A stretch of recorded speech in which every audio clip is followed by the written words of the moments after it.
Fatiha.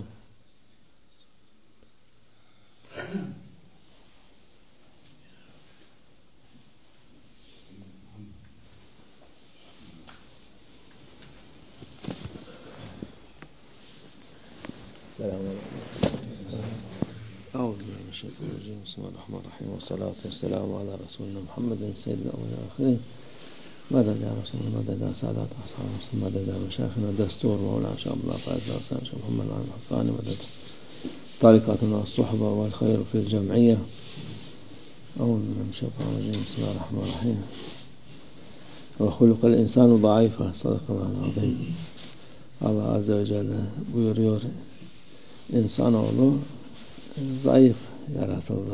Allah Almighty describes in the Holy Quran that the human being has been created weak. Bütün mahlukat arasında şeye bakarsan kuvvet, bedeni kuvvet olarak insan en zayıfı sayılır.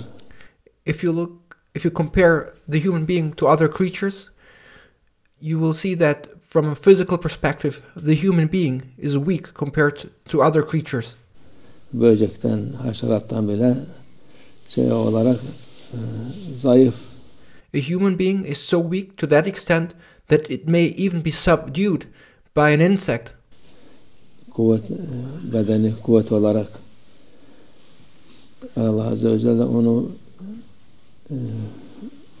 mahsus öyle yarattı ki in terms of physical strength, Allah Almighty created the human being to be weak, and there is a purpose therein that Allah Almighty created the human being to be weak from a physical perspective. O halde olduğu halde en zayıf yaratıldığı halde herkese kafa tutar. Yet even though the human being is physically weak, they challenge everyone. Herkese ezmeye uğraşır. They challenge everyone and they try to crush everyone. İnsan oğlu kendini haddini bilirse o akıllı olmuş olur. Akılla A mindful person, therefore, is someone who knows his limits. Kuvvetlenir. And it is by knowing one's limits to be mindful and to gain strength through that acknowledgement of one's limits. Allah Azze ve Celle'nin yardımıyla kuvvetlenir. It is through the help of Allah Almighty that a human being gains strength. Tek başına zayıftır. A human being by itself is weak. Ne kadar bütün dünya onun olsa bir nefes gitti mi hiçbir şey yapamaz. Even if a person possessed the entire world, if the breath of that person is gone, then that person cannot do anything. Onun için insanoğlu zayıflığını bilecek. Therefore, as humans, we must know and acknowledge our weakness. Ben alimim, ben şeyhim, ben sultanım, ben. Don't say I'm an alim, I'm a scholar, I'm a sheikh, I'm a sultan, I'm this or that. Bakanım, başkanım, bilmem ne. Onlar hiçbirinin kuvvetle alakası yok. Don't say I'm a president or I'm whatever. These things do not mean that you are powerful.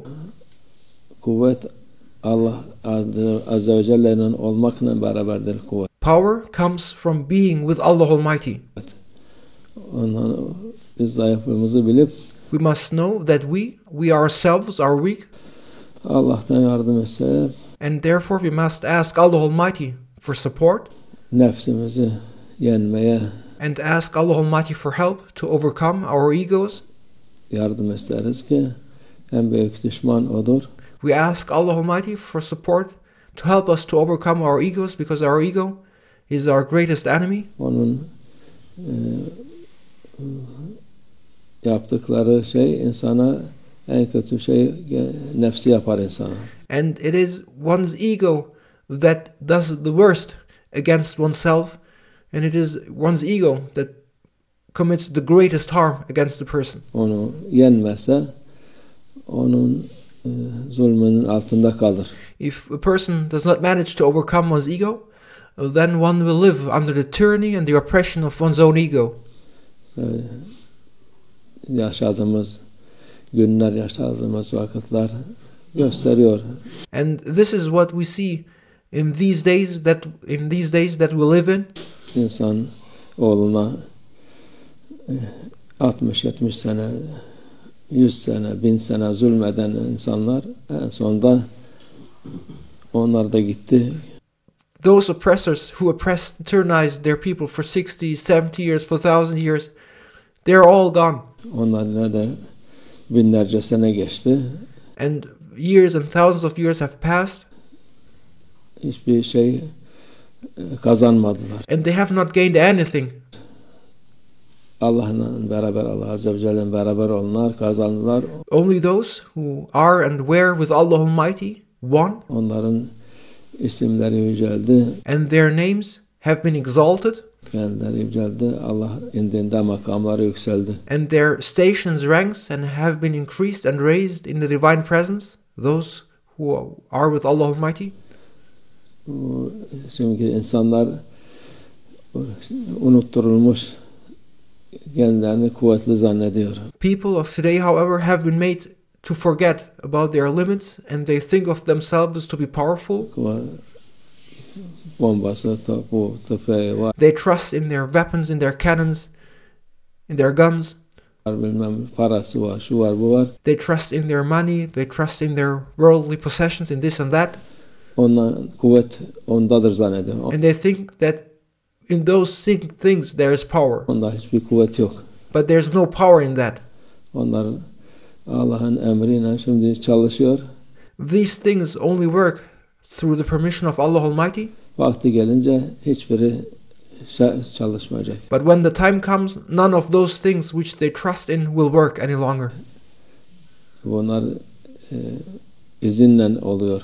All these things happen and work through the permission of Allah Almighty. Allah'ın izni olmadıktan sonra bir şey olmaz. Without the permission of Allah Almighty, nothing would work. Yani Allah Azze ve Celle buyurdu, insan zayıf yaratıldı. And it is as Allah Almighty has commanded and described that the human being has been created weak. Kuvvetli başka şeyde zannederse o kuvvet birden gider. And if people look for strength in those worldly things, they will soon come to experience when that power is gone. Ortada kalır. And then they will be standing there alone with nothing. Başka bir şey kazanamaz. Allah And they will have not gained anything. muhafaza etsin. Allah'la beraber olun. May Allah Almighty therefore protect us, and may Allah and therefore be with Allah Almighty. Zayıflamamızı bilelim. And may we know and acknowledge our limits and our weakness. Biz zayıf kullarız. Allah yardım etsin bize. We are weak servants of Allah Almighty, and may Allah Almighty help us all. İnşallah. Ve minallah tevfik. El Fatiha.